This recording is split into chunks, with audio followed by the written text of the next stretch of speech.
we've seen that South Africa's economic woes have gone from bad to worse as the country's credit has sunk deeper into junk status by Moody's and Fitch ratings agency.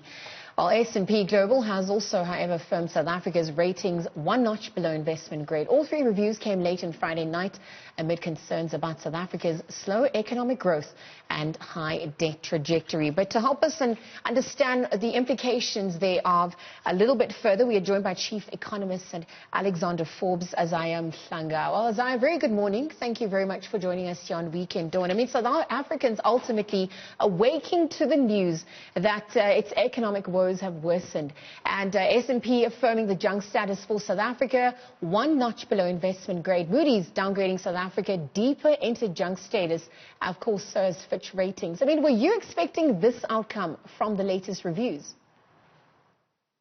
Look, I'm not sure if it is really a good morning given the negative impact that it would have on the economy, that it has already been battered by COVID pandemic. I was not expecting a credit downgrade at this particular rating review. I was expecting it to come next year. So essentially, they fast-tracked our expectations to now rather than after the February budget next year. But really, one could not fault them in the sense that if you look in terms of what government is planning to do in order to consolidate our fiscus, it rests on one expenditure line item, which is the government wage bill. That includes not paying the last year of the three-wage agreement that was signed in 2018, which Labour has already taken government to court where they're expecting a decision in December. And that is highly unlikely that government is going to win that one. So it's going to actually increase spending pressure for government. But also, in the next 2 years, government has proposed a wage freeze. It's also a local government election when we know for sure that Labour is going to use that as a bargaining chip. But even in the case that government were to win the December court case, Labour can simply decide to go on the street and strike. And we saw scenes at the SABC with workers striking, that is likely to be across government. So it is plausible for rating agencies to say a government is unlikely to be able to reduce government spending through wage freezes or wage cuts, hence the downgrade. But also the other factor which they mentioned is they have a low probability in terms of implementation of the economic recovery and reconstruction plan, which I think on that one I tend to disagree a bit because we've seen a lot of political willingness which is indicated by some moves government have already done to date. Now, Isaah, I mean, you've alluded to quite a few issues, including the wage bill and how the reviews will ultimately impact investor sentiment at large. But I just want to look at perhaps the reasons that Moody's downgraded South Africa. I mean, they're warning that unemployment is going to rise as a result of the COVID-19 pandemic. But obviously, these issues have not only affected South Africa. I mean, many other countries have also faced the might of this. They're in the same boat. Absolutely. We are not only the only country that has been impacted by COVID, but when credit rating agencies assess the ability of a country to honor its obligations, they look relative to your previous past to say, how have you been able to pay? Are you in the same position now? As much as they look relative to other countries to say, relative to other countries, are you better placed to pay? And that influences their credit rating. But if you just look at SA relative to its past, our debt to GDP ratio has continued to increase significantly. You would remember in February, government told us that they were expecting the debt to GDP ratio to peak somewhere at 80%. In June, they expected the debt to GDP ratio to peak at 87% of GDP. And now in the October MTBPS, they're now expecting that debt to GDP ratio to peak at 95.3% of GDP. But it's no longer peaking at an earlier date. It's now peaking in 2025, 2026, which means it's a much longer fiscal consolidation path than what was promised both in June and in February. So that is a deterioration. But also, even if you consider the issue of the wage bill, which rating agencies don't believe government is going to be able to implement, would mean that even that 2025-2026 is likely to be postponed to a further date in terms of the consolidation path, with significant downside risk coming from potentially much lower economic growth, given the slow pace of economic reforms, which actually is what we have seen across many countries. Structural economic reforms are called structural for a reason. They are meant to change the structure of the economy, and that is difficult. It normally takes some time, not 1 year, not 2 years, 3 to 5, sometimes even 7 years to implement these structural reforms. And the consequences or the outcomes, therefore, they're only visible many years later. As I think just before we get to the economic recovery plan that had been scrutinized by the agencies, ratings agencies as well, I mean, I just want to look at South Africa's debt servicing costs, which have been forecasted to rise by about 16% within the next 3 years. But, I mean, with these downgrades, it ultimately means that South Africa can then expect to pay more debt servicing costs going forward. So in lieu of this, what does it mean for the debt to GDP ratio for South Africa, and how does this perhaps exacerbate the poverty and inequality gaps within South Africa?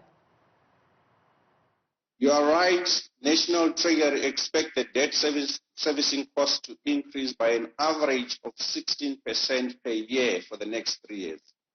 It's the fastest growing expenditure line item in the whole budget.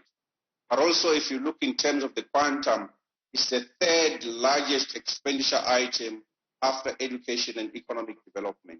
It just shows that interest costs are crowding out public investment, they're crowding out other social investment. And for us to service that, what government has been doing is to cut spending in things like education, health, and safety and security. The very same things that should increase confidence in the economy. That's where government has been cutting. But it just shows that over the last 10 years, government has cut investment to the bone. They no longer have anything else to cut from an investment side, which is why they are moving on to the wage bill, things which seems as if they are similar to implement.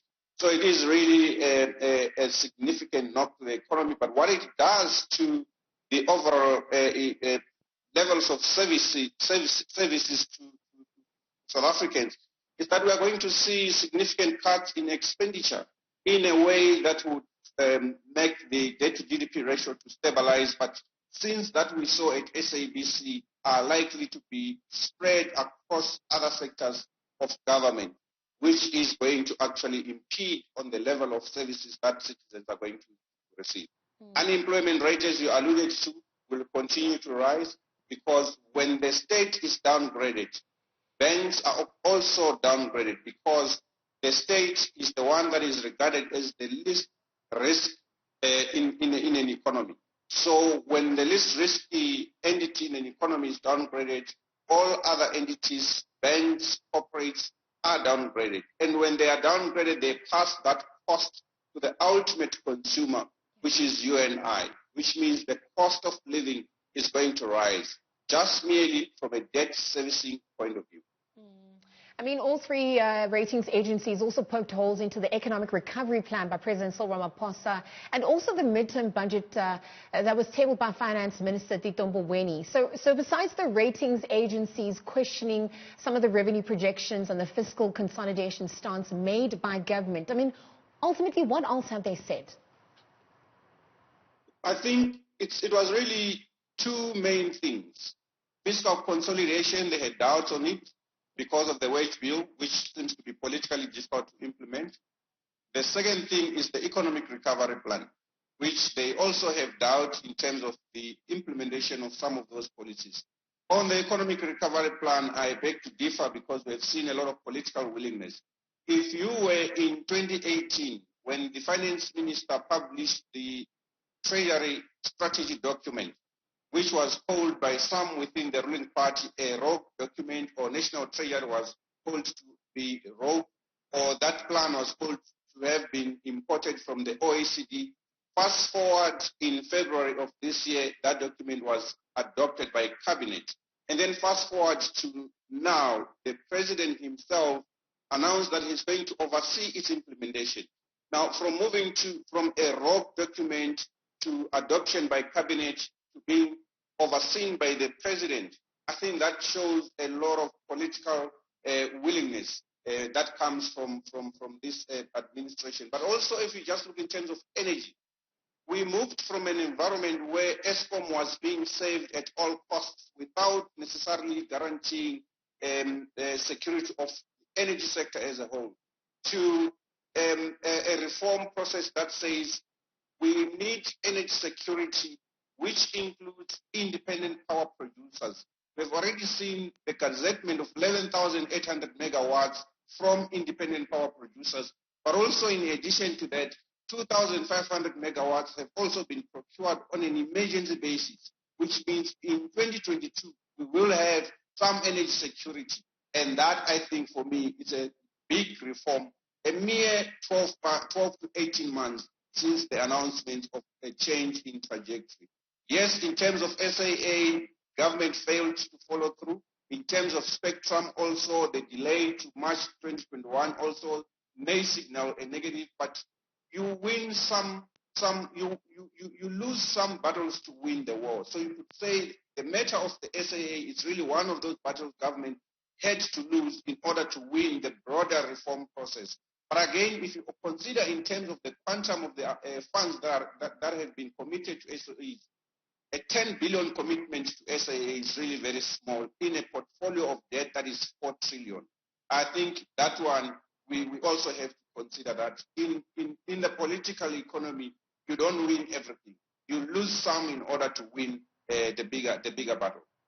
Isaah Mhlanga, we're going to have to lead the conversation there. I mean, ultimately, all ratings agencies seeing South Africa's economic growth as worse than expected. But again, thank you very much for your reactions coming through. Of course, Chief Economist Isaah Mhlanga, Chief Economist at Alexander Forbes, chatting to us about the ratings agency's decision. South Africa's economic woes have gone from bad to worse, it seems, as the country's credit has sunk deeper into junk status by Moody's and Fitch ratings agencies. S&P Global has, however, affirmed South Africa's ratings one notch below investment grade.